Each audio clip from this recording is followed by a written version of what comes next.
on, guy. Wow, it's been so long I hardly recognize you. So,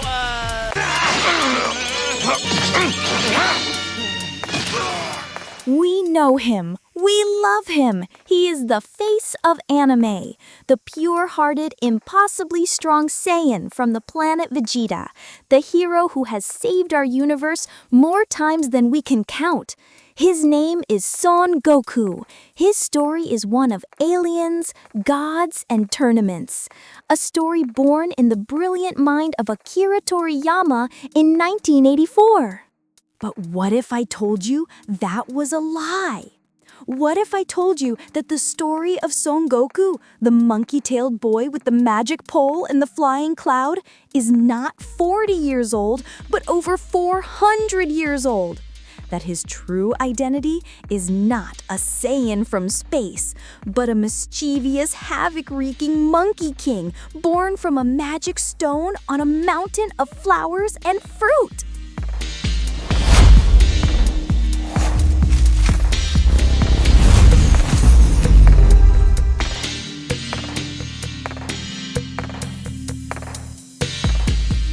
Alright, prepare to have your entire perception of Dragon Ball fundamentally changed. We are about to dive deep into one of the 4 great classical novels of Chinese literature, the 400-year-old epic Journey to the West. We are going to meet the original blueprint for Goku, a character so powerful and iconic that Toriyama used him as the very foundation for the greatest hero in anime history. Let's meet the real Son Goku, the great sage equal to heaven, Sun Wukong. Before we can meet the monkey, we have to understand the journey. Journey to the West was written in the 16th century, during the Ming Dynasty. It's a sprawling 100-chapter epic that is a cornerstone of East Asian literature. Think of it as China's version of the Odyssey or the Lord of the Rings, a foundational piece of their cultural mythology. The story is a fictionalized account of a real historical event, the pilgrimage of a Buddhist monk named Xuanzang, who traveled from China to India in the 7th century to retrieve sacred Buddhist scriptures, or sutras. In the novel, this monk, called Tripitaka, is tasked by the heavens to make this perilous journey. But the path is filled with powerful demons, monsters, and evil spirits who want to eat him to gain immortality. So, the heavens provide him with 3 supernatural and deeply flawed disciples to protect him. And the leader of that protection squad, the main character, and the beating heart of the entire epic, is the immortal Monkey King, Sun Wukong. This is where the parallels go from interesting to undeniable. Let's start with the most obvious clue of all, the name. The Chinese name for the Monkey King is Sun Wukong. The Japanese reading, the Japanese pronunciation of those exact same 3 kanji characters is Son Goku. It's not a different name. It is the same name. Toriyama didn't even hide it. But it goes so much deeper. In the legend, Sun Wukong is a monkey born from a magic stone who learned supernatural powers and becomes so strong and arrogant that he declares war on heaven itself. He is a mischievous, troublemaking, fight-loving, and ridiculously powerful being. Sound familiar? Our Goku is introduced as a strange, monkey-tailed boy living alone in the mountains. His initial personality is pure-hearted and a little simple, but he shares Wukong's insatiable desire to fight and become stronger. Toriyama took the monkey aspect and made it a core biological part of his hero, a visual link to the ancient legend. If the name wasn't enough, Toriyama lifted Sun Wukong's iconic weapons and tools directly from the legend. First, let's talk about the staff. Sun Wukong's primary weapon is the Rui Jingu Bong, a magical staff he obtained from the underwater palace of the Dragon King of the East Sea.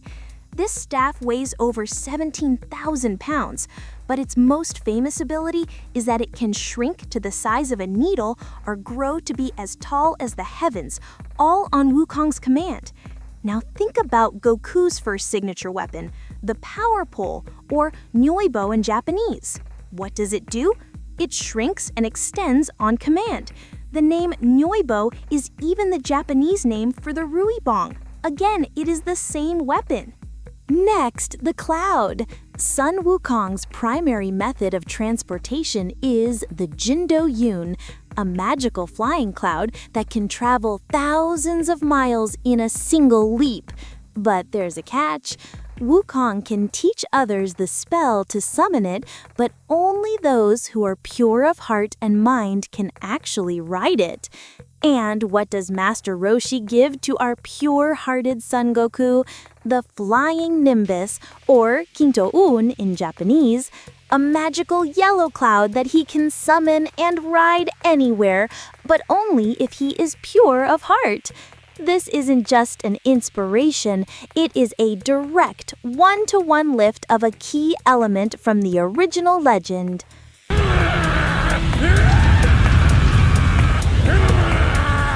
The similarities go even deeper into the very structure of the story.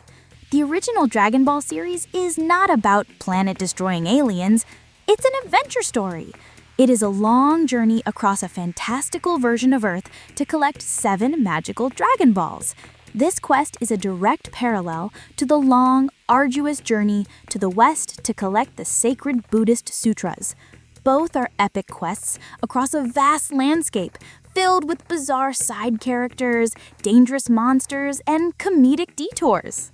And what's a journey without companions? Toriyama didn't just borrow the hero, he borrowed the whole crew. In Journey to the West, the leader of the quest is the monk, Tripitaka. He is the intellectual, often a bit helpless, and is constantly getting frustrated with his powerful but childish protector, Sun Wukong. In Dragon Ball, the instigator of the quest is Bulma. She is the smart, technologically savvy one who is constantly exasperated by Goku's simple-minded antics. Wukong's first companion is Juba Jie, or Pigsy. He is a former heavenly general banished to Earth, a shape-shifting pig demon who is defined by his laziness and his lecherous, girl-crazy personality. In Dragon Ball, who is the first companion to join Goku and Bulma? Oolong, a shape-shifting pig who is defined by his cowardice and his lecherous desire to collect panties. The parallel is perfect. The final protector is Sha Wujing, or Sandy. He is a former heavenly general banished to a river of sand who starts as an antagonist before joining the heroes. In Dragon Ball, the next companion to join the group is Yamcha, the desert bandit who starts as an antagonist before joining the heroes. Toriyama took the entire core cast of Journey to the West and gave them a modern, sci-fi flavored makeover, creating his own legendary fellowship. So is Son Goku just a copy of Sun Wukong? Absolutely not. And this is where Akira Toriyama's genius truly shines. He didn't just retell the story, he used it as a launchpad. He took the foundational elements, the monkey boy, the staff, the cloud, the quest, the companions, and used them to build something entirely new. He stripped away the religious allegory of the original and replaced it with a deep love for martial arts, friendship, and the endless pursuit of self-improvement. He took a mischievous Chinese deity and transformed him into a pure-hearted alien from space, creating a new, modern mythology that could conquer the entire world. Dragon Ball Z and Super may seem a million miles away from a 16th century Chinese novel, but the DNA is still there. The spirit of the Monkey King, that irrepressible, joyful, fight-loving spirit that refuses to quit, lives on in every Kamehameha. Knowing this doesn't diminish Goku, it enriches him. It connects him to a legendary history that is centuries old, making him an even more timeless and iconic hero than we ever imagined.